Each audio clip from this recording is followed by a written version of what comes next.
बिहार में तेजस्वी यादव तो दिल्ली में उनके सांसद ने काट दिया संसद में हंगामा। ऑपरेशन सिंदूर पर ऐसा शानदार सत्ताधारियों को धोया कि किसी को जवाब देते नहीं बना। इसे कहते हैं 100 सुनार की और 1 लोहार की। तेजस्वी यादव के सांसद अभय कुमार सिन्हा शेरों की तरह दहाड़े और सैनिकों के पराक्रम को किया सलाम, लेकिन जब बात मोदी और शाह की आई तो फिर ऐसी ऐसी खरी खोटी सुनाई कि सब सुनते ही रह गए। भाषण सुना तो लोग बोले अब तक ये सांसद कहां थे।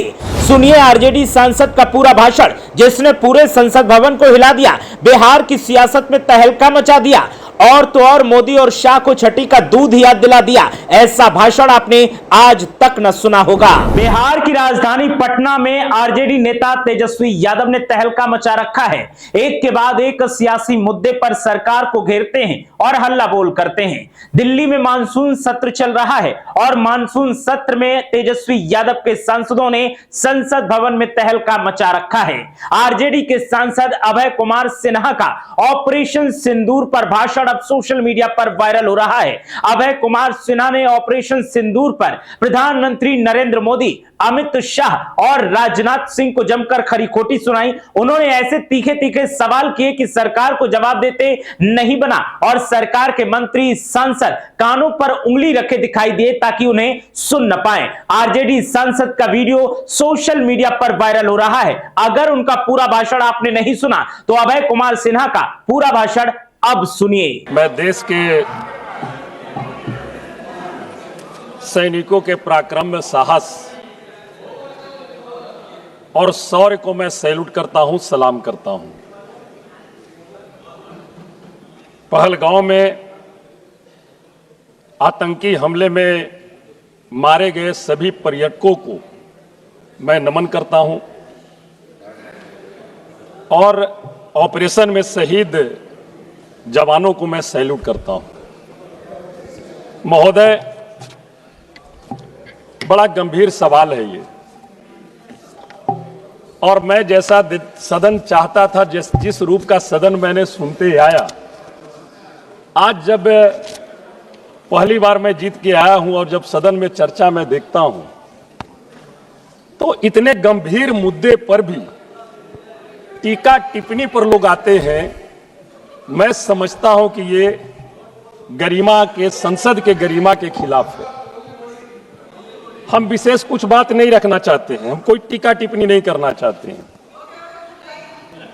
मैं सरकार से 1-2 सवाल करना चाहता हूं। यह हमला धार्मिक नफरत के आधार पर हुआ। हमलावरों ने नाम पूछे, शरीर की तलाशी ली और निशाना सिर्फ हिंदू लोगों को बनाया गया, जैसा कि वहां पर चश्मदीद जो थे वो बताए। महोदया, ऐसे समय में मैं वहां के एक स्थानीय मुस्लिम समुदाय के जो घोड़सवार थे, सैयद आदिल जी की शहादत हमें याद दिलाती है। आतंकवाद का कोई धर्म नहीं होता है, लेकिन उसका मकसद जरूर धार्मिक विभाजन पैदा करना होता है। और मैं ये स्पष्ट रूप से कह सकता हूं, देश में जो आतंकवाद आती है उसका तो उद्देश्य यही रहता है कि इस देश में धार्मिक उन्माद बढ़े और उस चीज को बढ़ावा देने के लिए हमारे देश के भी लोग उसी रूप में बह जाते हैं। यह मुझे ताज्जुब लगता है। जब यह घटना घटी उस समय वहां पर सुरक्षा, मैं भी गया हूं, बहुत सारे लोग गए पहलगांव। वहां पर पुलिस प्रशासन का नहीं होना, क्या इसकी जांच करवाई गई कि वहां पर सुरक्षा व्यवस्था क्यों नहीं था? और जब जिस जगह घटना घटी वहां पे सुरक्षा व्यवस्था किन वजहों से नहीं थी, इसकी सरकार ने जांच कराई। उसके दोषी कौन है, इस पर सरकार ने अपना जवाब दिया? नहीं दिया। महोदय, हम चाहेंगे कि पहलगांव में हुए हमले की जांच, और वहां पर सुरक्षा व्यवस्था नहीं था उसके लिए निश्चित तौर पर स्पष्ट जांच कर करके सरकार को जवाब देना चाहिए।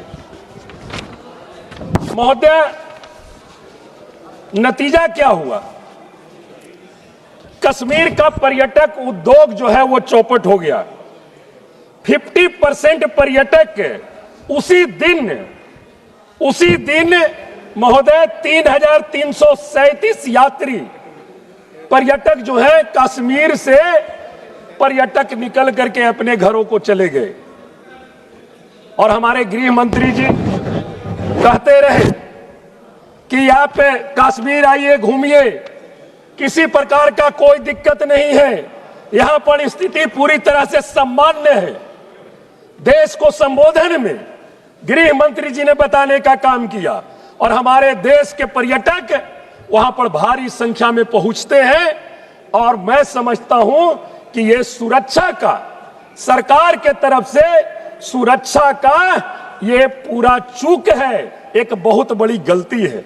जिस तरह से कुंभ मेला का आयोजन इन्होंने किया और जिस तरह से उसका प्रचार प्रसार किया और कुंभ मेले में उसकी सुरक्षा की व्यवस्था नहीं की और कई को श्रद्धालुओं को जान गंवाना पड़ा, उसी तरह से कश्मीर के बारे में सरकार ने देश के लोगों को बताया कि कोई दिक्कत नहीं है, आप कश्मीर आओ और घूमो, और लोग निर्भय होकर के गए और इतनी बड़ी घटना घटती है महोदय। इसलिए सरकार को निश्चित तौर पर हम कहूंगा कि इस पर देखने की आवश्यकता है। महोदय, इसमें मीडिया की भूमिका, जिस तरह से ये घटना घटी और जिस तरह से ऑपरेशन सिंदूर जो चला, एक मिनट महोदय, मैं ये सरकार से जानना चाहता हूं, हाशिम मूसा जैसे हमले के असली सूत्रधार आज भी जिंदा है, ये बताने की कोशिश करें। जाने के लिए तो हम जाएंगे ही भैया, आने वाले समय में आप लोग भी जाइएगा। देश की जनता सब समझ चुकी है किस तरह से आप जुमला फैलाने का काम करते हैं। हम एक आग्रह करना चाहेंगे महोदय सरकार से, क्या ऐसी परिस्थिति में सत्य और विवेक की बजाय टीआरपी की होड़ चलनी चाहिए मीडिया का? क्या मीडिया की स्वैच्छिक आचार संहिता नहीं होनी चाहिए? हम एक मांग करना चाहते हैं सरकार से कि संसद एक सर्वदलीय समिति गठित करे जो राष्ट्रीय सुरक्षा से जुड़े मुद्दों पर मीडिया के लिए स्वैच्छिक दिशा निर्देश तैयार करे, न सेंसरशिप हो न दमन हो। यह हमारी सरकार से मांग है महोदय।